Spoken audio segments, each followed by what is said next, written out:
Let's continue with capital gains chapter. Capital gains chapter లో ఇప్పుడు next మనం చూసే టాపిక్ ఏంటంటే slum sale section 50B. What is the meaning of slump sale? ఏదైనా సరే ఒక కంపెనీ వాళ్ళ యొక్క ఒక యూనిట్ కానీ ఒక అండర్టేకింగ్ కానీ ఒక డివిజన్ కానీ కంప్లీట్గా అమ్మేస్తే దాన్ని స్లమ్ సేల్ అంటాము. Okay, it means a sale of unit or undertaking or division. Next, ఇది గనక ఈ యూనిట్ గనక అమ్మేవాడు మినిమమ్ 3 years హోల్డ్ చేసాడు అనుకో, దాన్ని ఏమంటాం? మోర్ దెన్ 3 years హోల్డ్ చేస్తే దాన్ని లాంగ్ టర్మ్ అంటాం. లెస్ దెన్ 3 years అయితే షార్ట్ టర్మ్ అంటాం. ఈ స్లమ్ సేల్ని మనం ఒక క్వశ్చన్తో చేస్తేనే బెటర్ క్లారిటీ వస్తుంది. ఓకేనా? సో నేనేం చేస్తానంటే ప్రొవిజన్తో పాటు క్వశ్చన్ కూడా రెండు సైమిల్టేనియస్గా చెప్తా. చూద్దాం. ఫస్ట్ ఆఫ్ ఆల్, అసలు స్లమ్ సేల్లో క్యాపిటల్ గెయిన్ ఎలా క్యాలిక్యులేట్ చేయాలి? How do you calculate the capital gain? Right. First నార్మల్గా మనకేం తెలుసు, సేల్ కన్సిడరేషన్ ఏదైతే ఉందో తీసుకుని దాంట్లోంచి ట్రాన్స్ఫర్ ఎక్స్పెన్సెస్ మైనస్ చేసేస్తాం. దాని తర్వాత కాస్ట్ ఆఫ్ ఎక్విజిషన్ మైనస్ చేస్తే అయిపోయాయి. So what you will derive, you might get either short term capital gain or long term capital gain. Right. అయితే ఇక్కడ పాయింట్ ఏంటంటే, నెక్స్ట్ స్లమ్ సేల్లో ఇండెక్సేషన్ బెనిఫిట్ ఇస్తావా అంటే ఇవ్వము. There is no indexation benefit for the slump sale. అది గుర్తుంచుకోవాలి మనం. నెక్స్ట్ ఏంటంటే, ఇక్కడ చూసావా, సేల్ కన్సిడరేషన్ అనేది అయితే ఉందో దీనికి ఒక వర్కింగ్ నోట్ చేయాలి. Working note 1. ఇక్కడ కాస్ట్ ఆఫ్ ఎక్విజిషన్ ఏదైతే ఉందో వర్కింగ్ నోట్ 2. ఈ వర్కింగ్ నోట్ల గురించి చెప్పేదే ఇక్కడ చూడు. ఇక్కడ అదే చెప్తున్నారు, fair market value of capital assets on the date of transfer అన్నాడా. ఈ వర్కింగ్ నోట్ ఏంటి? ఇక్కడ ఏం చెప్తారంటే working note 1లో FMV 1 or 2 whichever is higher you should consider that one as the sale consideration అంటాడు. FMV అంటే ఏంటి? Fair market value. 1 or 2 అంటే ఏంటంటే రెండు మెథడ్స్ చెప్తాడనమాట. కింద చూడు, fair market value of capital assets on date of transfer sale consideration higher of FMV 1 or FMV 2. So FMV 1 అంటే ఏంటి? ఇక్కడ చూడు, ప్రాసెస్ చెప్పాడు, A + Z, A + B + C + D - L. ఇవన్నీ ఏమిటి అంటే సింపుల్గా మనం ఇప్పుడు సేల్ చేసేస్తున్నాం. మన ఒక యూనిట్ మొత్తం సేల్ చేస్తున్నాం. యూనిట్లో ఏముంటాయి? డిఫరెంట్ అసెట్స్ ఉంటాయి, డిఫరెంట్ లయబిలిటీస్ ఉంటాయి. ఓకే, అందులో అన్ని అసెట్స్ని కూడా బుక్ వాల్యూకే తీసుకోండి అని చెప్తాడు. నార్మల్ మరీ లేవమైన లాంగ్వేజ్లో మాట్లాడాలంటే అన్ని బుక్ వాల్యూకే తీసుకోవాలరా, కానీ కొన్ని అయితే ఉంటాయి. ఆ కొన్నిటిని ఏముంటామంటే జ్యువెలరీ అని, ఆర్టిస్టిక్ వర్క్ అని, షేర్స్, సెక్యూరిటీస్, ఈ మూవల్ ప్రాపర్టీ, ఈ వీటికి మాత్రం బుక్ వాల్యూస్ కాదు, వేరే వాల్యూ ప్రకారం తీసుకోండి అని చెప్తాడు. ఏంటి ఆ వేరే వాల్యూ అంటే, ఇప్పుడు ఫర్ ఎగ్జాంపుల్ ఈ మూవల్ ప్రాపర్టీ ఉందనుకో, దానికి స్టాంప్ డ్యూటీ వాల్యూ తీసుకోమంటాడు. అదే ఈ jewellery, artistic work, shares, securities వీటిని మళ్ళీ సపరేట్ చేయాలి. ఇక్కడ ఏమంటాడంటే జ్యువెలరీకి ఆర్టిస్టిక్ వర్క్కి ఓపెన్ మార్కెట్ వాల్యూ తీసుకోండి అంటాడు. షేర్స్, సెక్యూరిటీస్కి ఏం తీసుకోమంటాడు? షేర్స్, సెక్యూరిటీస్కి fair market value of the shares and securities తీసుకోమంటాడు. ఏ రోజైతే ట్రాన్స్ఫర్ జరుగుతుందో ఆ రోజు ఫెయిర్ మార్కెట్ వాల్యూ ఎంత ఉందో తీసుకోండి అని చెప్తున్నాడు. సో ఇప్పుడు నేను ఏం చెప్తున్నాను నీకు బాబు, మనం ఒక యూనిట్ మొత్తం అమ్మేస్తున్నాం. ఆ యూనిట్లో డిఫరెంట్ అసెట్స్ ఉంటాయి. ఆ అసెట్స్లో జనరల్ టర్మ్ ఏంటి? అన్ని అసెట్స్ని కూడా బుక్ వాల్యూకే కన్సిడర్ చెయ్యి అన్నాడు. అయితే అందులో కొన్ని ఎక్సెప్ట్ చేశాడు. అవి ఏంటట? Jewellery, artistic work, shares, securities and movable property. Jewellery, artistic work ఏం తీసుకోమని చెప్పాడు? ఓపెన్ మార్కెట్ వాల్యూ తీసుకోమని చెప్పాడు. షేర్స్, సెక్యూరిటీస్కి ఏం తీసుకోమని చెప్పాడు? ఫెయిర్ మార్కెట్ వాల్యూ తీసుకోమని చెప్పాడు. ఈ మూవల్ ప్రాపర్టీ ఉంటే దానికి స్టాంప్ డ్యూటీ తీసుకో. మరి ఏమి ఇగ్నోర్ చేయమంటున్నాడు? Ignore TDS, TCS, advance tax, deferred revenue expenses ఏమైనా ఉంటే వాటిని ఇగ్నోర్ చేయమన్నాడు. అర్థమైందా? దీన్నే A + B + C + D. So ఇప్పుడు మనం ఎక్కడి వరకు కవర్ చేస్తామంటే ABCD వరకు అయిపోయింది. ఓకేనా? ఒకసారి మళ్ళీ చదవనా చూసి చూడు. ఏ అంటే ఏంటంట? Book value of all assets of unit transferred except jewellery, artistic work, shares and securities and movable property. B అంటే ఏంటట? Open market value of jewellery, artistic work as per the valuation report of merchant banker of accountant. C అంటే ఏంటంట? Fair market value of shares and securities of unit transferred. D అంటే stamp duty value of movable property of unit transferred. Ignore TDS, TCS, advance tax and deferred revenue expenses. Okay, ఇప్పుడు మనం sale consideration ఎలా చేయాలి, దాని provision ఏంటి చదవం. ఇప్పుడు next ఏంటి, assets point of వ్యూలో చూస్తాం. ఇప్పుడు లైబిలిటీస్ కూడా ఉంటాయి కదా మనకి యూనిట్కి. ఆ యూనిట్స్కి లైబిలిటీస్ని ఎలా కన్సిడర్, దాన్ని కూడా లైబిలిటీస్ అన్నిటిని కూడా బుక్ వాల్యూకే తీసుకో. Book value of liabilities of unit transfer but not include, ఏం ఇంక్లూడ్ చేయొద్దని చెప్తున్నాడు, capital, paid up share capital, capital రా, అది పెయిడ్ అప్ షేర్ క్యాపిటల్ అవ్వచ్చు, క్యాపిటల్ అవ్వచ్చు, లేదంటే reserves and surplus, dividend, provision for tax, provision for unascertained liabilities, contingent liabilities, వీటన్నిటిని కూడా నువ్వు లైబిలిటీస్ తీసుకునేటప్పుడు వీటిని కన్సిడర్ చేయకూడదు. అంటే టోటల్ లైబిలిటీస్ నుంచి ఇది మైనస్ చేసేయాలి. అండ్ ఈవెన్ లైబిలిటీస్ తీసుకునేటప్పుడు కూడా వాటి యొక్క బుక్ వాల్యూకే తీసుకోవాలి. Okay, this is how you will do fair market value 1. What is fair market value 2? ఒరే క్లియర్గా చెప్పాలంటే, యూనిట్ 1ని నేను అమ్మేస్తున్నాను, నా దగ్గర 2 యూనిట్స్ ఉన్నాయి, యూనిట్ 1, 2. యూనిట్ 1 నేను సేల్ చేస్తున్నా. ఎంతకు సేల్ చేస్తున్నా అంటే ఒక 40 lakhsకి సేల్ చేస్తున్నాను అనుకో అని. ఆడేమని చెప్తాడంటే, బాబు నీకు 40 lakhs నేను ఇస్తాను, యూనిట్ 1 నేను అమ్మేది ఎంత 40 lakhsకి అమ్మేస్తున్నా. అది ఏమవుతుంది, ఇది కంప్లీట్ యాక్చువల్ కన్సిడరేషన్ డైరెక్ట్గా ఆవిడ ఇచ్చేది. ఆ తర్వాత ఇటు మన స్లమ్ సేల్ అని చెప్పి మనం ఇప్పుడు క్యాలిక్యులేట్ చేస్తున్నాం. ఏది, ఈ మెథడ్ FMV1లో క్యాలిక్యులేట్ చేస్తున్నాం. మన దగ్గర ఉన్న టోటల్ అసెట్స్ తీసుకో, ఆ తర్వాత మైనస్ టోటల్ లైబిలిటీస్ మైనస్ చేయి అని చెప్తున్నాం. ఈ రెండిట్లో యాక్చువల్గా మనకు వచ్చిన కన్సిడరేషన్ స్లమ్ సేల్ ప్రకారం మనం క్యాలిక్యులేట్ చేసింది, which ever higher we will take. ఆ డైరెక్ట్గా ఏదైతే ఇస్తాడో చెప్తాడనమాట, నీకు ఎంత ఇస్తున్నాను, ఒరే నీకు 40 lakhs ఇస్తాను, నీకు షేర్స్ ఉన్నాయి కదా, షేర్స్కి ఇంత వాల్యూ ఇస్తాను, అలా స్పెసిఫిక్గా చెప్పాడు అనుకో, దాన్ని ఫెయిర్ మార్కెట్ వాల్యూ 2 మెథడ్ అంటాం. సరే, ఫెయిర్ మార్కెట్ వాల్యూ 2 అంటాం. చూడు ఒకసారి జాగ్రత్తగా. ఈ amount received from the transfer చేసేటప్పుడు డైరెక్ట్గా నీకు 40 lakhs ఇస్తున్నానని చెప్పాడు అనుకో, అది. లేదు అంటే fair market value of the shares and securities received as a result of transfer. ఒకసారి ఏమంటాడు కొనుక్కునేవాడు, నీ యూనిట్కి బదులుగా నా కంపెనీలో షేర్స్ ఇస్తాను నీకు అన్నాడు అనుకో, ఆ షేర్స్ యొక్క ఫెయిర్ మార్కెట్ వాల్యూ తీసుకో. వాడు దాంతోపాటు ఇమ్మూవబుల్ ప్రాపర్టీ అని ఇస్తున్నాడు అనుకో, ఆ ఇమ్మూవబుల్ ప్రాపర్టీ యొక్క స్టాంప్ డ్యూటీ వాల్యూ తీసుకో. ఇంకేమైనా అసెట్స్ ఇస్తే open market value of other assets received as a result of transfer. Okay, అసలు వాల్యుయేషన్ ఎప్పుడు కట్టాలి, స్టాంప్ డ్యూటీ వాల్యూ ఎప్పుడు కట్టాలంటే వాల్యుయేషన్ చేసే రోజున స్టాంప్ డ్యూటీ వాల్యూస్ తీసుకుంటాం. ఇప్పుడు నేను ఏం చెప్తున్నానంటే, మళ్ళీ చెప్తున్నాను చూడు, స్లమ్ సేల్ యూనిట్ మొత్తం సేల్ చేసేస్తున్నాం. సేల్ చేసినప్పుడు మనకేమొస్తుంది, డైరెక్ట్గా ఆడు లంసమ్గా ఎంత కన్సిడరేషన్ ఇస్తాడంటే అది FMV2 అంటాం.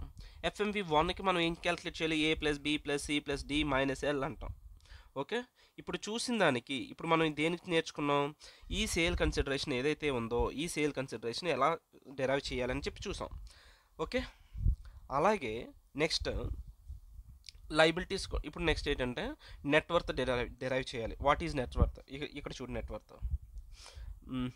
ఇక్కడ కాస్ట్ ఆఫ్ ఎక్విజిషన్ ఉందా, ఈ కాస్ట్ ఆఫ్ ఎక్విజిషన్ చేసేటప్పుడు ఇండెక్సేషన్ బెనిఫిట్ ఇవ్వకూడదు. స్లమ్ సెల్లో there is no indexation benefit. ఇక్కడ net worth of the unit transferred అంటే ఏంటంటే, ఇప్పుడు ఆ యూనిట్ యొక్క నెట్వర్త్ని క్యాలిక్యులేట్ చేయాలి. ఎలా క్యాలిక్యులేట్ చేయాలి అంటే ఇక్కడ క్లియర్గా చెప్పాడు చూడు, ప్రొవిజన్లో ఏం చెప్పాడు, డిప్రీషియబుల్ అసెట్స్ అని ఫస్ట్ డిటర్మైన్ చేయి, వాటి యొక్క return down value as per the income tax act ప్రకారం దాని యొక్క WDV వాల్యూ తీసుకో. అది తీసుకునేటప్పుడు ఏం ఇగ్నోర్ చేయాలి, అందులో ignore or remove revaluation of assets. Revaluation అని జరిగితే వాటిని కన్సిడర్ చేయకు, ఓన్లీ రిటర్న్ డౌన్ వాల్యూ ఒకటే తీసుకో. ఓకేనా, తర్వాత ఏం చెప్పాడు, 35AD ప్రకారం ఏమైనా అసెట్స్ ఉంటే దాని వాల్యూ 0. ఎందుకు 0? ఎందుకంటే PGBP చాప్టర్లో చూస్తాం మనం సెక్షన్ 35AD. అక్కడ క్యాపిటల్ ఎక్స్పెన్సెస్ ఏమైనా ఇంకర్ అయినప్పుడు కొన్ని కోల్డ్ చైన్ అని, వేర్ హౌసింగ్ అని కొన్ని ఉంటాయి స్పెసిఫైడ్ లిస్ట్. ఆ వాటిల్లో మనం ఎప్పుడైతే ఇన్వెస్ట్ చేస్తాం క్యాపిటల్ ఎక్స్పెన్సెస్, అవన్నీ డిడక్షన్ 100% డిడక్షన్ ఇచ్చేస్తాడు. నువ్వు అక్కడ 100% డిడక్షన్ తీసుకున్న తర్వాత మళ్ళీ ఇక్కడ నువ్వు ఎలా అడుగుతావు, తప్పు కదా అని చెప్పి. So it is considered as nil. Self generated గుడ్విల్కి there is no value. All other assets, మిగిలిపోయిన అన్ని అసెట్స్ని కూడా బుక్ వాల్యూకి తీసుకో. ఓకే, తీసుకున్నప్పుడు ఒక వాల్యూ వచ్చింది కదా, దట్ ఈస్ దిస్ వాల్యూ. ఆ తర్వాత ఏం చేయాలి, ఇప్పుడు లైబిలిటీస్ కూడా ఉంటాయి కదా మనకి, ఆ లైబిలిటీస్ని బుక్ వాల్యూకి మైనస్ చేయాలి. Minus book value of liabilities of unit transferred except. ఏం లైబిలిటీస్ మైనస్ చేసేటప్పుడు ఏం పట్టించుకోకూడదు మనం, క్యాపిటల్ అండ్ రిజర్వ్స్ అండ్ సర్ప్లస్ని వీ షుడ్ ఇగ్నోర్. ఆ లైబిలిటీస్ తీసుకునేటప్పుడు వీటిని కన్సిడర్ చేయకూడదు, క్యాపిటల్ని, రిజర్వ్స్ని, సర్ప్లస్ని. ఓకేనా? ఇది తీసుకున్న తర్వాత టోటల్ అసెట్స్లోంచి ఈ లైబిలిటీస్ తీసేస్తే నీకు ఏమొస్తుంది అంటే net worth of the unit. So this net worth of the unit is this point. Okay, cost of acquisition and net worth point తీసేస్తే నీకు either you will get short term capital gain or long term capital gain. So ఇది provision understanding. ఈ ప్రొవిజన్ని వెంటనే సైమల్టేనియస్గా మనం questions మీద ప్రయోగిద్దాం ఈ ప్రొవిజన్ని. Okay,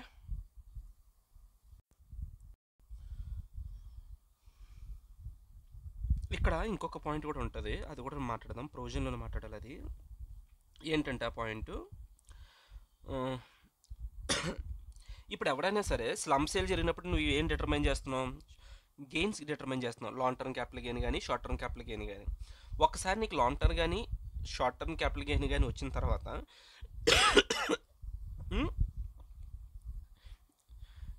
దాని మీద నువ్వేం చేయాలి? ట్యాక్స్ పే చేయాలి. ఈ ట్యాక్స్ పే చేయడానికి మనం ఏమైనా తప్పించుకునే మార్గం ఉందా అంటే దెర్ ఈజ్ ఎ వే. ఏంటవే అంటే, మనం సెక్షన్ 47 మాట్లాడుకున్నప్పుడు which are not covered considered as a transfer అని మాట్లాడుకున్నాం కదా. Which is not considered as a transfer అని మాట్లాడుకున్నప్పుడు మనం ఏం చెప్పాం అక్కడ? ఏదైనా సరే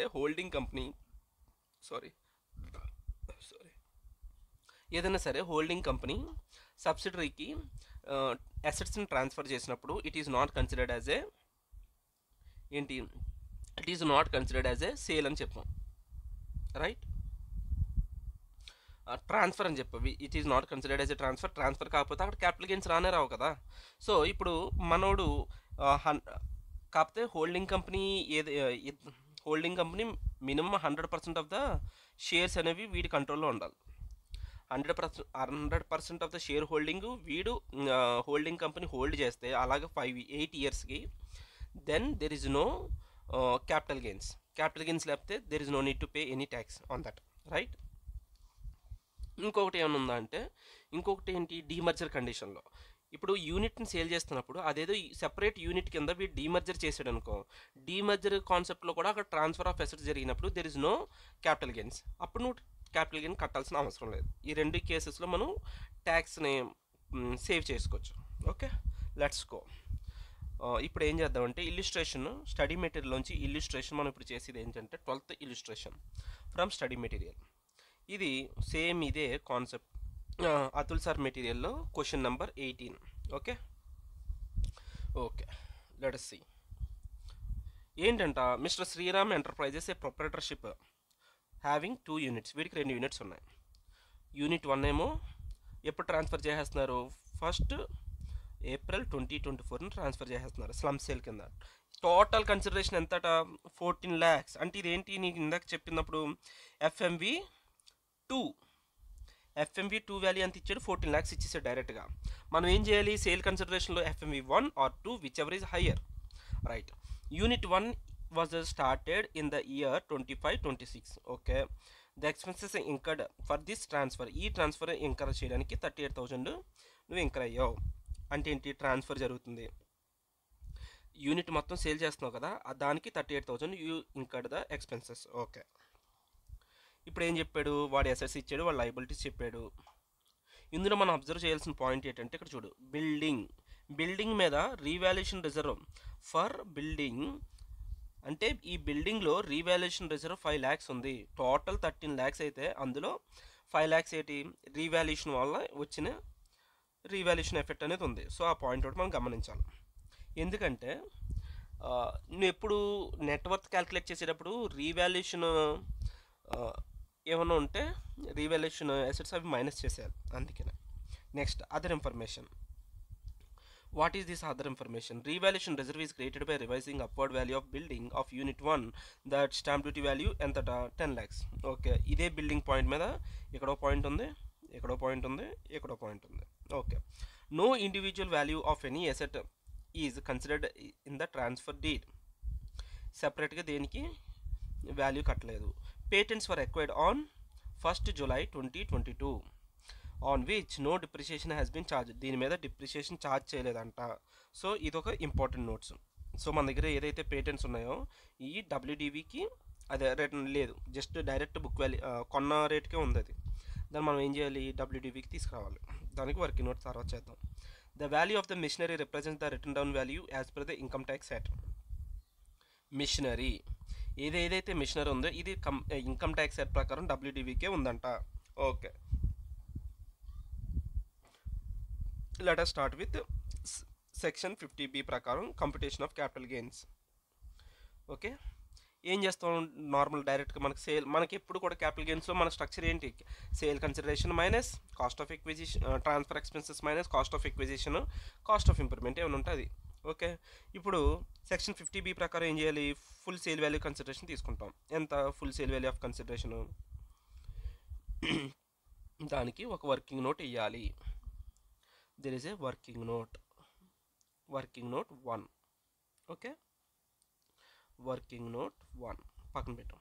నెక్స్ట్ ఏంటంటే ఎక్స్పెన్సెస్ ఇంకర్ అయితే ఏమన్నా ఉంటే వాటిని మైనస్ చేసుకోవచ్చు. ఇక్కడ ఎంత చెప్పాడు వాడు, ఎక్స్పెన్సెస్ 38,000. సో ఈ 38,000 ఎక్స్పెన్సెస్ మైనస్ చేసేది, expenses on sale 38,000. Next net worth అంటే ఇక్కడ ఏంటి, మన కాస్ట్ ఆఫ్ ఎక్విజిషన్నే మనం నెట్ వర్త్ అంటున్నాం ఇక్కడ. దీనికి కూడా ఒక సెపరేట్ వర్కింగ్ నోట్ వేసుకోవాలి. Okay, right. ఇప్పుడు వర్కింగ్ నోట్ 1 సాల్వ్ చేద్దాం. ఏం చెప్పాను నీకు, working note 1 A plus B plus C plus D minus L. ఇవన్నీ సింపుల్గా A plus C plus D అంటే ఇక్కడ వరకు మొత్తం ఉన్న అసెట్స్ అన్నీ తీసుకో. ఆ అసెట్స్లోంచి jewellery, artistic work, shares, securities, immovable property ఏమైనా ఉంటే దానికి సెపరేట్గా క్యాలిక్యులేట్ చేయాలి. ఇప్పుడు మన క్వశ్చన్లో జాగ్రత్తగా గమనిస్తే వాడు ఏమేమి ఇచ్చాడు, బిల్డింగ్ ఇచ్చాడు. Building is an immovable property అంటే దాన్ని సెపరేట్గా మాట్లాడతాం.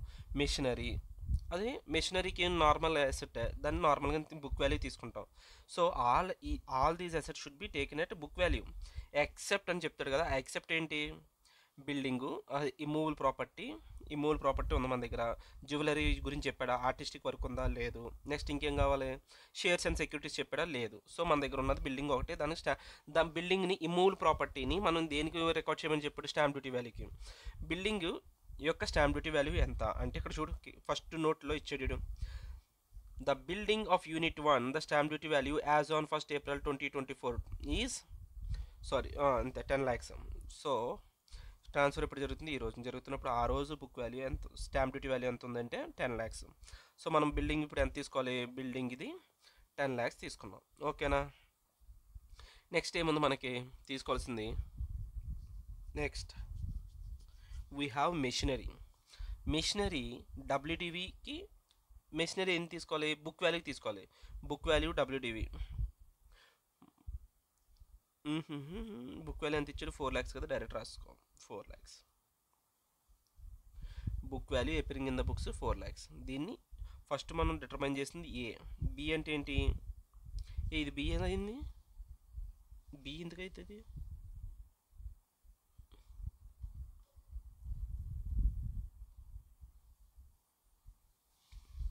సో ఇది బి ఎందుకు అవుద్ది, ప్రొవిజన్ చూడు ఇది.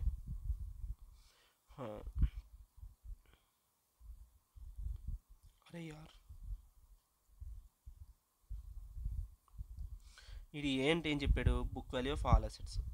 బి అంటే open market value of jewellery, artistic work, మన దగ్గర అది లేదు కదా.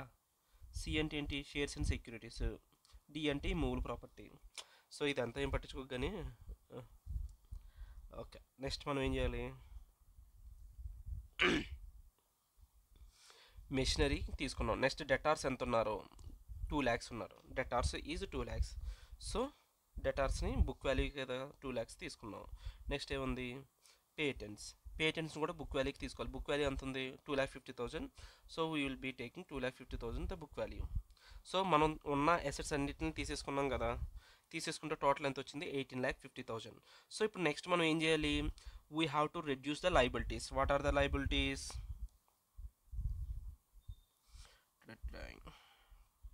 చూడు ఇక్కడ book value of liabilities of unit transferred but not include, వీటిని ఇంక్లూడ్ చేయొద్దని చెప్పాడు.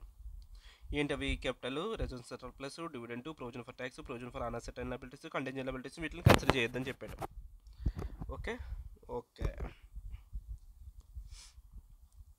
సో మన లైబిలిటీ సైడ్ టోటల్ లైబిలిటీస్ ఎంత ఉంది, ఇది ఇంపార్టెంట్ స్టెప్. ఓకే, ఎప్పుడు కూడా గుర్తుంచుకో, టోటల్ లైబిలిటీస్ ఎంత ఉన్నాయి అందులోంచి ఇప్పుడు ఏదైతే యూనిట్ మనం ట్రాన్స్ఫర్ చేయట్లేదో దాని వాల్యూ మైనస్ చేసేయాలి. చూడు జాగ్రత్తగా. ఇప్పుడు టోటల్ ఎంత, 29,50,000. ఇందులో మనకి ఎన్ని యూనిట్స్ ఉన్నాయి, యూనిట్ 1 యూనిట్ 2 ఉంది. యూనిట్ 2 మనం ట్రాన్స్ఫర్ చేయట్లేదు కదా, దాని వాల్యూ తీసేస్తే మిగిలిన వాల్యూ అంతా దేనిది వస్తుంది, యూనిట్ 1దే కదా వస్తుంది. అదే చేస్తాం అనమాట. ఇప్పుడు చూడు, బ్యాంక్ లోన్ ఎంత ఉందట, 70% ఆఫ్ యూనిట్ 1 అట. ఎంతట, 4 lakhsలో 70% యూనిట్ 1ది, అంటే 30% ఎవరిది, 30% on 4 lakhs is some value. ఆ తర్వాత 25% ఆఫ్ యూనిట్ 1 ఎంత అంటే 3.5 lakhs మీద అది యూనిట్ 1ది 25% అయితే అదర్ది ఏమవుతుంది 75%. That's it. This is how you will derive. ఇక్కడ చూడు, ఈ 30% 4 lakhs మీద చేస్తే ఎంత వస్తుంది, 1,20,000. 3.5 lakhs మీద 75% చేస్తే చూడు, 3,50,000 into 75% gives you 2,62,500. సో వీటిని మైనస్ చేసేస్తాం టోటల్ యాజ్ లైబిలిటీస్లోంచి అది తీసేస్తే. ఇప్పుడు టోటల్ ఇప్పుడు ఎవరిది వచ్చింది, ఓన్లీ యూనిట్ 1 యొక్క లైబిలిటీ వచ్చింది టోటల్. ఇప్పుడు ఇందులోంచి ఏమి ఎక్స్క్లూడ్ చేయమని చెప్పాడు మనకి, వీటిని ఎక్స్క్లూడ్ చేయమని చెప్పాడు. ఓకే, మన దగ్గర ఏమున్నాయి, capital we have to reduce, reserves revaluation reserve ఉంది, ఏ రిజర్వ్ అయినా సరే రెడ్యూస్ చేయాలి. ఆ తర్వాత ఇంకేముంది, కంటింజెంట్ లైబిలిటీస్ లేవు, ప్రొవిజన్స్ ఏమి లేవు, జస్ట్ ఈ రెండే మైనస్ చేస్తాం. 17 lakhs ఒకటి, 5 lakhs ఒకటి. సో ఈ రెండు మైనస్ చేస్తే ఎంత వచ్చింది, దీంట్లోంచి ఇది మైనస్ చేస్తే వచ్చిన వాల్యూ 3,67,500. రైట్. ఇప్పుడు ఏం చేస్తాం, ఇది ఏదైతే వచ్చిందో దాన్ని FMV1 అంటాం. మనకు ఆల్రెడీ FMV2 మనకు ఆల్రెడీ క్వశ్చన్ ఇచ్చేసాడు 40 lakhs అని. ఈ రెండిట్లో విచ్ ఎవర్ హయ్యర్ అంటే ఏంటి, 14,82,500 ఈజ్ ద హైయెస్ట్. దీన్ని సేల్ కన్సిడరేషన్ కానీ తీసుకోవాలి. ఎక్కడ తీసుకుంటాం, ఇక్కడ రాసుకుంటాం 14,82,500. ఓకే, నెక్స్ట్ ఏముంది చెప్పాలి, నెట్వర్త్. ఇప్పుడు నెట్వర్త్ క్యాలిక్యులేషన్ చేయాలి. నెట్వర్త్ క్యాలిక్యులేషన్ మనం ఏం చేయాలి, ఇది ఇప్పుడు మాట్లాడుకున్నాం కదా, డిప్రిషియబుల్ అసెట్స్కి WDV as per IT act. Babu building మీద డిప్రిషియేషన్ ఉంటుందా, ఉంటుంది. కాకపోతే వీడేం చెప్పాడు, రీవాల్యుయేషన్ రిజర్వ్స్ ఏమైనా ఉంటాయి అవి తీసుకోకండి. బిల్డింగ్ ఎంత, 13 lakhs. Okay, building 13 lakhs. దీంట్లో రీవాల్యుయేషన్ రిజర్వ్ ఆన్ బిల్డింగ్ ఎంత ఉందో 5 lakhs. అంటే 13 - 5 ఎంత, 8 lakhs మనం చూపించాలి. Net worth, computation of net worth of unit 1 ఏం చెప్పాడు, బిల్డింగ్లో 8 lakhs వచ్చింది. ఓకే, నెక్స్ట్ మన దగ్గర ఏం అసెట్ ఉంది, నెక్స్ట్ మెషినరీ ఉంది. మెషినరీ అక్కడ ఏం చెప్తుండే చూడు, the value of the machinery represent the written down value as per the income tax act. అది చూపించింది డైరెక్ట్ WDV వాల్యూ చెప్పాడు. అంటే ఎంత, 4 lakhs డైరెక్ట్ అయితే తీసుకుంటాం. ఎందుకు చేస్తాం, డిప్రిషియబుల్ అసెట్స్ అన్నీ కూడా WDV వాల్యూకి తీసుకోవాలి. మెషినరీ WDV 4 lakhs తీసుకున్నాం. నెక్స్ట్ ఏముంది, డెటార్స్ ఉన్నారు. డెటార్స్ అనేవాళ్ళు బుక్ డిప్రిషియబుల్ అసెట్స్ కాకుండా అదర్ అసెట్స్ అన్ని బుక్ వాల్యూకి తీసుకుంటారు కాబట్టి ఇది 2 lakhs డైరెక్ట్ బుక్ వాల్యూకి తీసుకుంటున్నాం. డెటార్స్ బుక్ వాల్యూ 2 lakhs తీసుకున్నాం. నెక్స్ట్ పేటెంట్స్ మీద మనకు ఒక నోట్స్ ఉంది. ఏంటది, patents were acquired on 1st July 2022 on which no depreciation has been charged. ఇప్పుడు మన బుక్స్లో ఏదైతే చూపించాడు 2,50,000 ఆడు ఎప్పుడు ఎక్వైర్ చేసుకున్నాడు, July 2022లో ఎక్వైర్ చేసుకున్నాడు. పేటెంట్స్ మీద డిప్రిసియేషన్ రేట్ ఎంత, 25%. ఇది ఎలా తెలుస్తుంది మనకి, PGBP చాప్టర్లో రేట్స్ ఆఫ్ డిప్రిసియేషన్ రేట్స్ ఉంటాయి దాన్ని బట్టి. సో 25%. ఓకేనా, ఓకే.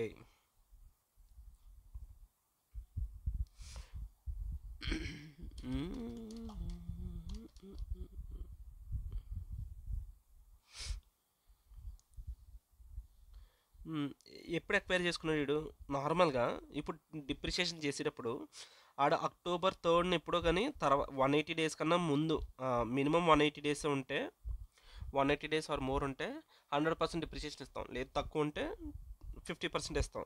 ఇది జూలైలో కొనడం అంటే వీడికి 100% డిప్రిసియేషన్ వస్తుంది, మోర్ దెన్ 180 డేస్ కాబట్టి. సో ఇక్కడ 2,50,000 మీద ఫస్ట్ 25% డిప్రిసియేషన్ తీసేస్తాం. ఇదిగో చూడు, 2,50,000 మీద ఫస్ట్ 25% డిప్రిసియేషన్ తీసాం. ఇది ఎప్పుడు కొన్నాడు యాక్చువల్ అసెట్ని? ఫస్ట్ జూలై 2022లో కొన్నాడు. అంటే 22-23 ఇయర్కి ఒక 25% చేయాలి, 23-24కి ఇంకో 25% చేయాలి, రైట్? నెక్స్ట్ మనం ఇప్పుడు ఏ ఇయర్లో ఉన్నాం? 24-25లో ఉన్నాం. అంటే యాజ్ ఆన్ 1st April 2024కి చేస్తాం. ఇదిగో అదే కదా చేసేటట్టు చూడు. సో ఇక్కడ 2 సార్లు 25% డిప్రిసియేషన్ తీసేసి వాడికి WDV as on 1st April 2024కి ఎంత వచ్చింది? 1,40,625, రైట్? సో 1,40,625 ఏది ఎక్కడ ఉంది అది? పేటెంట్ 1,40,625. ఇప్పుడు టోటల్ అసెట్స్ ఎంత వచ్చాయి? ఇవన్నీ టోటల్ అసెట్స్. ఇప్పుడు ఇందులోంచి మనకి ఇక్కడ మళ్ళీ నోట్స్ చూడు, ఇక్కడ కాన్సెప్ట్ నోట్స్. సెక్షన్ 35కి సంబంధించిన అసెట్స్ అన్నీ అయిపోయాయి కదా మన క్వశ్చన్లో. బిల్డింగ్ అయిపోయింది, మెషినరీ అయిపోయింది, డెటార్స్, పేటెంట్స్ అన్నీ అయిపోయాయి. నెక్స్ట్ ఏం కావాలి ఇప్పుడు? డిప్రిషియబుల్ అసెట్స్. సెక్షన్ 35AD ప్రకారం అసెట్స్ ఏమైనా ఉన్నాయా? లేవు. సెల్ఫ్ జనరేటెడ్ గుడ్ విల్ ఏమైనా ఉందా? లేదు. అరే యార్, సెల్ఫ్ జనరేటెడ్ గుడ్ విల్ ఏమీ లేదు కాబట్టి ఆల్ అదర్ అసెట్స్ని బుక్ వాల్యూకి తీసేసుకున్నాం, అయిపోయింది. నెక్స్ట్ ఏం చెప్పాడు? ఇందులోంచి ఇప్పుడు ఏం చేయమనంటే book value of liabilities of unit ట్రాన్స్ఫర్లోంచి లయబిలిటీస్ తీసుకోమంటున్నాడు, దాన్ని బుక్ వాల్యూకి తీసుకోమంటున్నాడు. అందులో capital, reserves and surplus ignore చేయమన్నాడు. మన దగ్గర క్యాపిటల్ ఎంత ఉంది? 17 lakhs ఒకటి ఉంది. రిజర్వ్స్ ఏమైనా ఉంటే ఎంత? 5 lakhs. 17 + 5 22 lakhs ఏమో బుక్ వాల్యూ, లయబిలిటీస్ ఉన్నాయి.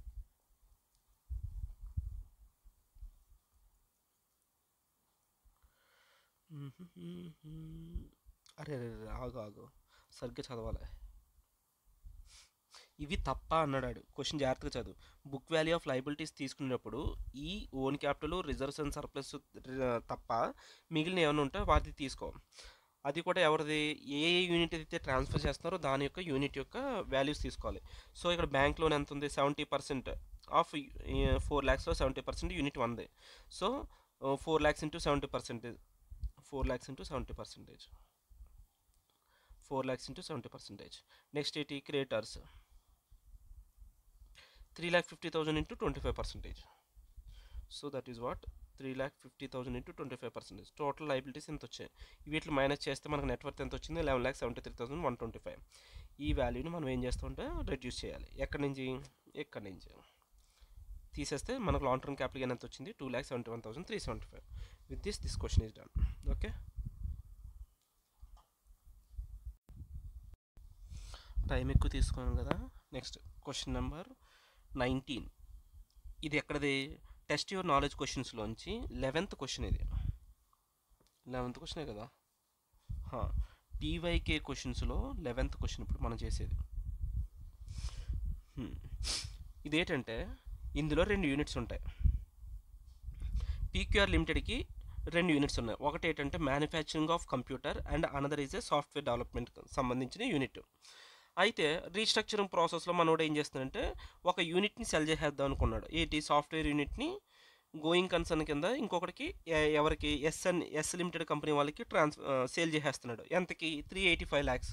సో ఇప్పుడు ఇది ఏమవుతుంది? FMV value 385 lakhs. Okay, in which it holds 75% of the equity shares.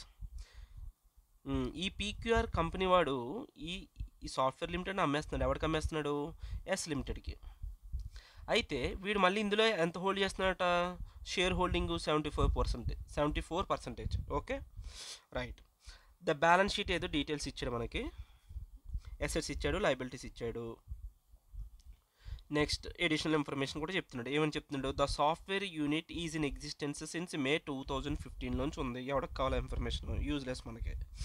Next, fixed assets of software unit include the land which was purchased at 40 lakhs in the year 2016 and revalued at 60 lakhs as on 31st March 2025.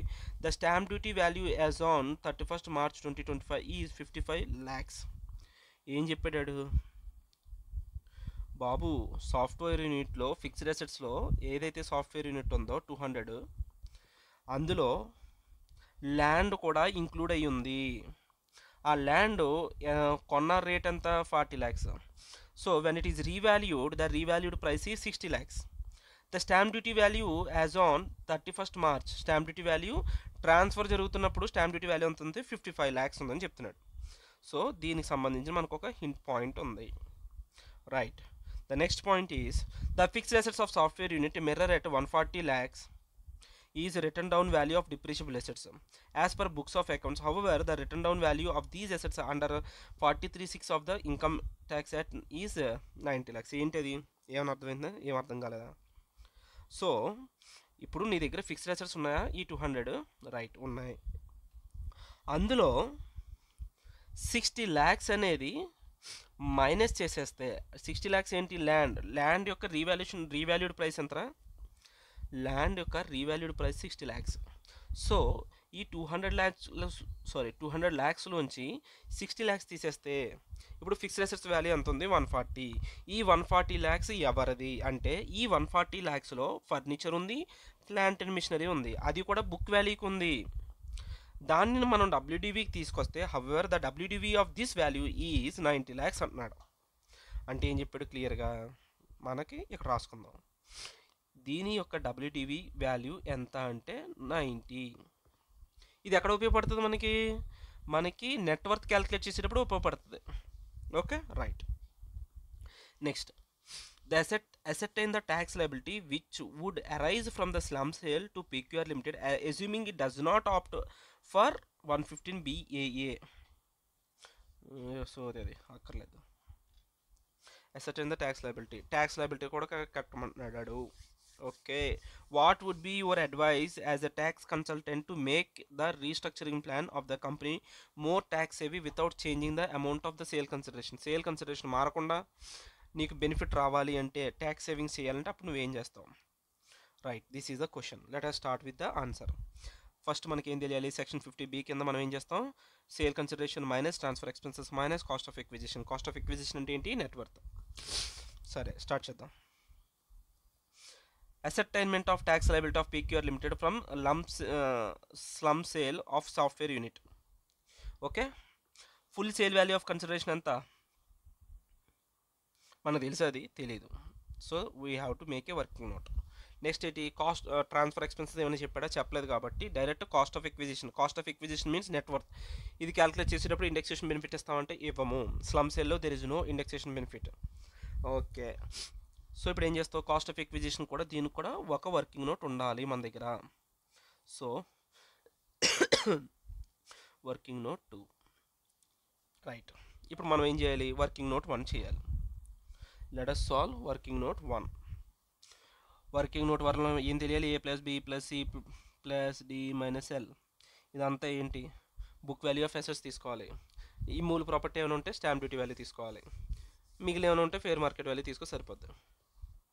Okay, మనం క్వశ్చన్లోకి వెళ్ళాలి. Question నుంచి రావాలి ఆన్సర్కి. ఏంది మన దగ్గర ఉన్నాయి? Fixed assets. Hardware unit ఉందరా. ఎవరది హార్డ్వేర్ యూనిట్? నువ్వు అమ్ముతున్నావా? అమ్మట్లేదు కదా, దాని గురించి మనకెందుకు, అక్కర్లేదు, వదిలే. సాఫ్ట్వేర్ యూనిట్ ఉంది, ఎంత? 200. ఇప్పుడు ఇందులో ఇమ్మూవబుల్ ప్రాపర్టీ ఎగ్జిస్ట్ అయ్యి ఉందని చెప్పి ఎక్కడ చెప్పాడు? ఇక్కడ చెప్పాడు.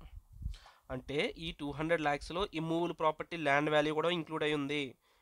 ఓకే, ఇక్కడ క్లియర్గా చెప్పి fixed assets of software unit includes the land which was purchased. అంటే సాఫ్ట్వేర్ యూనిట్లో ల్యాండ్ ఉంది. సో ల్యాండ్ వాల్యూ ఎంత? స్టాంప్ డ్యూటీ వాల్యూ తీసుకో. స్టాంప్ డ్యూటీ వాల్యూ ఎంత ఉంది? 55 lakhs ఉంది. దాన్ని సెపరేట్గా రాసుకో. ఓకే, రాసుకుంటా.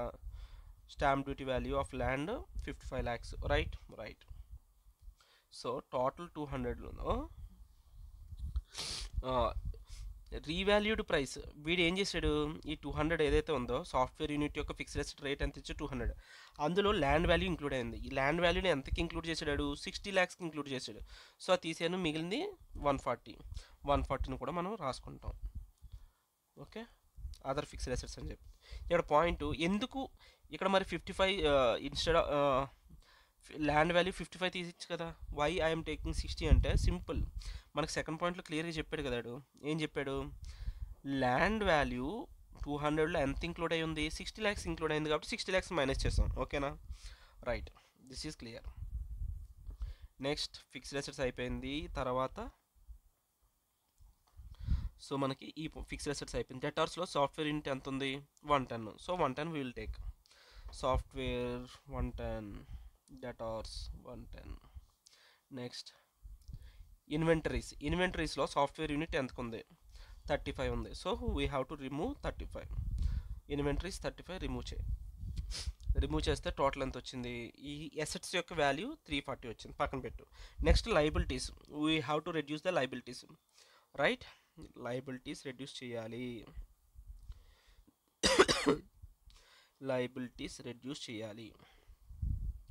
లయబిలిటీస్ రెడ్యూస్ చేసేటప్పుడు నీకేం చెప్పాను? టోటల్ లయబిలిటీస్లోంచి ఫస్ట్ ఆఫ్ ఆల్ ఏ యూనిట్ అయితే ట్రాన్స్ఫర్ చేయడం లేదో, which unit is not transferred, we have to reduce that. So total ఎంత? 750. అందులోంచి హార్డ్వేర్ యూనిట్కి లయబిలిటీ ఎంత ఉంది? 40. తీసే 750 మైనస్ 40, 710. అది కంప్లీట్లీ ఆ లయబిలిటీ కంప్లీట్లీ ఎవరిది అవుద్ది? యూనిట్ 1 అవుద్ది. ఓకే, దాని కింద మళ్ళీ వర్కింగ్ ఉంటుంది. దాంట్లోంచి కొన్ని ఎక్స్క్లూడ్ చేయాల్సినవి ఫస్ట్ అది రాసుకోవచ్చు. 750 మైనస్ 40 ఈ 710. సో ఇందులోంచి మనం ఏం ఎక్స్క్లూడ్ చేయమని చెప్పాడు? మన ప్రొవిజన్. ఇదిగో మన ప్రొవిజన్ పక్కనే పెట్టాను చూడు. బుక్ వాల్యూ ఆఫ్ ఏం చెప్పాడు చూడు? బుక్ వాల్యూ ఆఫ్ ఇవన్నీ unit transferred but not include. ఏమి ఇంక్లూడ్ చేయొద్దని చెప్పి ఇవన్నీ ఇంక్లూడ్ చేయొద్దన్నాడు. అవన్నీ మైనస్ చేయాలి మనం. ఏమేం చెప్పాడు? పేడ్ ఎప్చర్ క్యాపిటల్ 300 ఇంక్లూడ్ చేయకూడదు. So we will reduce. General reserve will all reserves. Share premium కూడా it's a kind of reserves. So we are reducing that. Revaluation reserve we will reduce. So ఇవన్నీ కలిపితే 300, 140 ఎంత ఇచ్చింది టోటల్? ఇవన్నీ ఇక్కడ minus చేస్తాను ఎందుకు మళ్ళీ ఇక్కడ క్యాలిక్యులేషన్ చూడు. 300, 140, 150, 120. So total 620 we have to reduce. ఇవి రెడ్యూస్ చేస్తే ఎంత వచ్చింది? టోటల్ 90. రైట్. ఇప్పుడు చెప్పాలా? టోటల్ అసెట్స్లోంచి లయబిలిటీస్ తీసేస్తే ఎంత వచ్చింది నీ value? Fair market value of consideration received or accruing as a result of transfer by way of slump sale ఎంత వచ్చింది అంటే 3 ఎఫ్ఎంవి 1 సెకండ్ నాకు 340లోంచి 90 తీస్తేనే 250. ఓకే, మన ఎఫ్ఎంవి 2 ఎంత వచ్చింది? ఆల్రెడీ డైరెక్ట్ క్వశ్చన్లో చెప్పేసాడు 385 lakhs అమ్ముతున్నాను. మనం ఇప్పుడు ఏం చేయాలి? విచ్ ఎవర్ ఈజ్ హయ్యర్ తీసుకుంటాం. విచ్ ఎవర్ హయ్యర్ అంటే 385 is a higher. So we will take 385 as the sale consideration. మరి ఇప్పుడు నెట్వర్త్ ఎలా నెట్వర్త్ అన్న కాస్ట్ ఆఫ్ ఎక్విజిషన్ ఎలా క్యాలిక్యులేట్ చేయాలి? మళ్ళీ దానికి ఒక సెపరేట్ వర్క్ నోట్ పెట్టుకోవాలి. Okay, computation of net worth of software unit. ఇందులోంచి ఏం చేయాలి? డిప్రిషియబుల్ అసెట్స్ని రెడ్యూస్ చేయాలి. 1 సెకండ్. సరే, నెక్స్ట్ నెట్వర్త్ని రెడ్యూస్ చేసేటప్పుడు మన దగ్గర ఏమన్నా నెట్వర్త్ డిప్రిషియబుల్ అసెట్స్ ఒకసారి చూడు క్వశ్చన్. నెట్వర్త్ని రెడ్యూస్ చేసేటప్పుడు ఏమి రెడ్యూస్ చేయాలి? నెట్వర్త్ని రెడ్యూస్ చేసేటప్పుడు డిప్రిషియబుల్ అసెట్స్ ఏదైతే ఉన్నాయో ఐడెంటిఫై చేయాలి. సో ట్రాన్స్ఫర్ చేస్తున్న యూనిట్ యొక్క డిప్రిషియబుల్ అసెట్స్ తీసుకోమన్నాడు. సాఫ్ట్వేర్ యూనిట్ తీసుకున్నాం. ల్యాండ్ ఈజ్ ఎ డిప్రిషియబుల్ అసెట్టా? కాదు. సో ల్యాండ్ తీసేగా మిగిలిన వాల్యూ ఎంత? 200 మైనస్ 60 తీసేస్తే ఎంత ఉంది నీ బుక్ వాల్యూ? ఎంత? 140 ఉంది. 140ని కూడా మనం నువ్వు ఏ వాల్యూకి రికార్డ్ చేయాలి? డబ్ల్యూడివికి రికార్డ్ చేయాలి. ఓకేనా? ఈ 140 lakhs అనేది it comprises of furniture and plant and machinery, right? What is the WDV value of this software unit అంటే ఇక్కడ క్లియర్గా రాశాడు. Written down value of this as per income tax act ప్రకారం the WDV is 90 lakhs. So WDV ఎంత రాసుకోవాలి? 90 lakhs రాసుకోవాలి. Software unit fixed assets రాసుకున్నా. Next ఏముంది మనకి? ఇది అయిపోయింది. డెటార్స్లో హార్డ్వేర్ యూనిట్. ఇవన్నీ మిగిలిన ఆల్ అదర్ అసెట్స్ మనం దేనికి తీసుకోవాలి? ఇక్కడ చూడు, ప్రొవిజన్ పక్కనే పెట్టాను. ఆల్ అదర్ అసెట్స్ని we have to take at book value. So debtors hardware unit ఎంత? ఫిక్స్డ్ అసెట్స్ అయిపోయింది. డెటార్స్లో సాఫ్ట్వేర్ యూనిట్ యొక్క డెటార్స్ 110 తీసుకుంటా. So I will take 110 debtors 110 తీసుకున్నా. నెక్స్ట్ నేను ఎలా వెళ్తాను చూడు, క్వశ్చన్ ఆర్డర్ ఒక్కొక్క అసెట్ని చేసుకుంటూ రావాలి. Next inventory. సాఫ్ట్వేర్ యూనిట్ ఎంత ఉంది? 35 lakhs. ఇది బుక్ వాల్యూ అదే కదా. So we will take 35. So 35 inventory. Next ఏముంది మనకి? ఇప్పుడు నువ్వు గమనిస్తే మన అసెట్ సైడ్ అన్నీ అయిపోయాయి, రైట్? నెక్స్ట్ లయబిలిటీ సైడ్ చూడాలి. లయబిలిటీ సైడ్ ఏమున్నాయి? Paid up capital, general reserve, share premium, ఇదన్నీ పక్కన పెట్టు first. Okay, first liabilities identify చేయి. సాఫ్ట్వేర్ యూనిట్ యొక్క లైబిలిటీ ఎంత? 90 తీసుకో. సాఫ్ట్వేర్ యూనిట్ యొక్క లైబిలిటీ టోటల్ 90. సో ఇప్పుడు నిన్న ఒక క్వశ్చన్ అడుగుతా. 1 సెకండ్, ఇక్కడ ఇంకో పాయింట్ వదిలేసాను నేను. బాబు ఉత్తేజు, ఇక్కడ ల్యాండ్ ఉందా? సాఫ్ట్వేర్ యూనిట్ అనే ఇక్కడ పాయింట్ నేను ఇక్కడ మిస్టేక్ చేశాను. సో ఇది నేను కొంచెం అటెంటివ్గా చేసుకోవాలి. నెక్స్ట్ టైం ఏం చేయాలంటే ఇక్కడ రెడ్ మార్క్ పెట్టుకోవచ్చు, స్టార్ మార్క్ పెట్టుకోవచ్చు. సాఫ్ట్వేర్ యూనిట్లో నువ్వేం చెప్పావు? It comprise of furniture, plant and machinery. At the same time it has a land also. నేను ల్యాండ్ వాల్యూని రెడ్యూస్ చేసేసి తీసా. మరి ల్యాండ్ వాల్యూని దేనికి బుక్ చేయాలి? ల్యాండ్ వాల్యూని స్టాంప్ డ్యూటీ వాల్యూ తీసుకుంటాను. ఎక్కడ అంటే స్టాంప్ డ్యూటీ వాల్యూ కాదు, బుక్ వాల్యూ తీసుకోవాలి. Right, what is the book value of the land? చూడు ఇక్కడ క్వశ్చన్ ఇక్కడ చెప్పాడు. Land which was purchased 50 lakhs, revalued 60 lakhs, the stamp duty value is okay. Land ఏ వాల్యూ తీసుకుంటాం? Book value. బుక్ వాల్యూ అంటే 40 lakhs కదా నేను తీసుకోవాలి, కొనుక్కున్న మన బుక్స్లో ఏదైతే ఉందో అది. So land book value. So ఇది ఇంపార్టెంట్, జాగ్రత్తగా ఫోకస్ చేయాలి నెక్స్ట్ టైము. ఓకే, సో మన ఇప్పటికి ఏమైంది?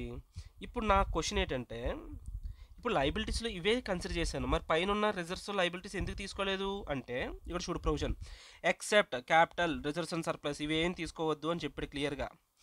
క్యాపిటల్ తీసుకోవద్దు అన్నాడు, రిజర్వ్స్ ఏం తీసుకోవద్దు అన్నాడు. క్యాపిటల్ తీసుకోకూడదు, రిజర్వ్స్ తీసుకోకూడదు, ఏం తీసుకోకూడదు. అది తీసేగా మనకి we got the. So total ఎంత వచ్చింది? ఇవన్నీ చేస్తే అసెట్స్లోంచి లైబిలిటీ తీసేస్తే వచ్చిన aggregate value of total assets 275. దాంట్లోంచి లైబిలిటీస్ తీసేసాను. Total net worth of the software unit ఎంత వచ్చింది? 185 వచ్చింది. ఓకే, సో ఇప్పుడు ఏం చేస్తాను నేను? కాస్ట్ ఆఫ్ ఎక్విజిషన్ 185 ఇక్కడ చూపించుకుంటా. తీసేయగా లాంగ్ టర్మ్ క్యాపిటల్ గెయిన్ ఎంత వచ్చింది? 200. రైట్. నెక్స్ట్ ఏంటంటే, ఇప్పుడు దీని మీద వాడు ఏమడిగాడంటే, ఇప్పుడు పాయింట్ ఏంటంటే ఇది లాంగ్ టర్మ్ క్యాపిటల్ గెయిన్ అని ఎలా చెప్పావు? దానికోసమే ఒక హింట్ ఇచ్చాడు నీ క్వశ్చన్లో. ఏమని?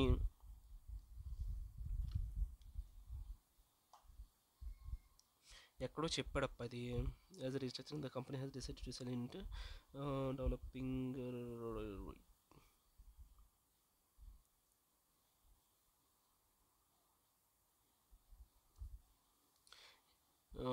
One second.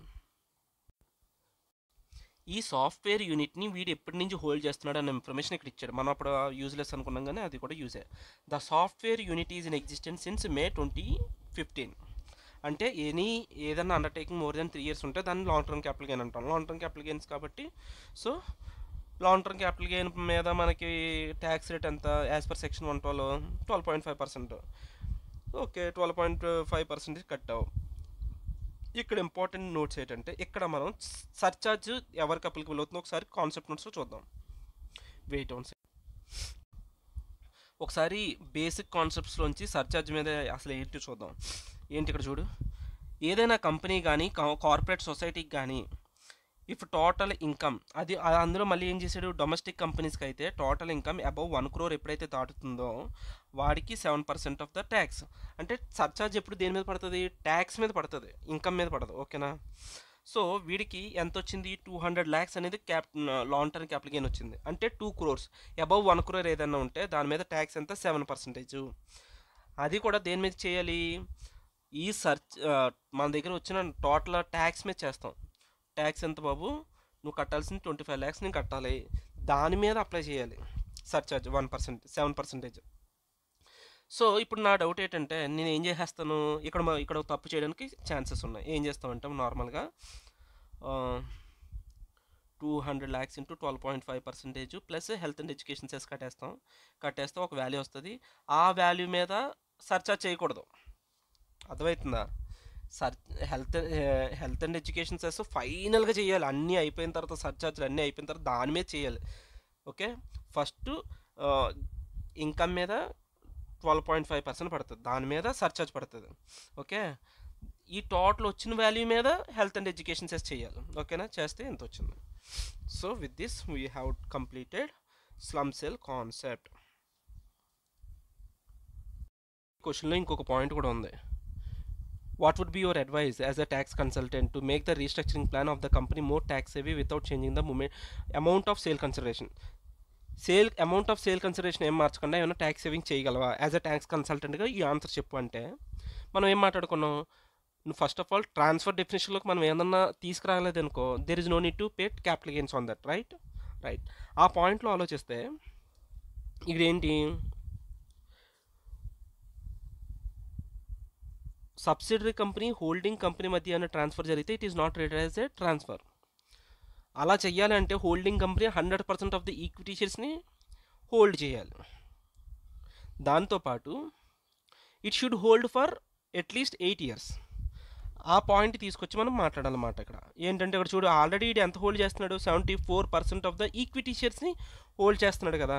ఇంకొక 26% ఈ ఈక్విటీ షేర్ హోల్డింగ్ని పెంచుకుంటే అది కూడా హోల్డింగ్ ఫర్ 8 years హోల్డ్ చేయగలిగితే అప్పుడు వీడికి ట్యాక్స్ బెనిఫిట్ వస్తుంది. As it is not a transfer, there is no need to pay capital gains. అది మాట్లాడాలి ఫస్ట్ పాయింట్.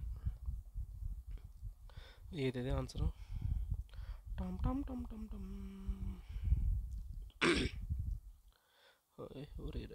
ఏది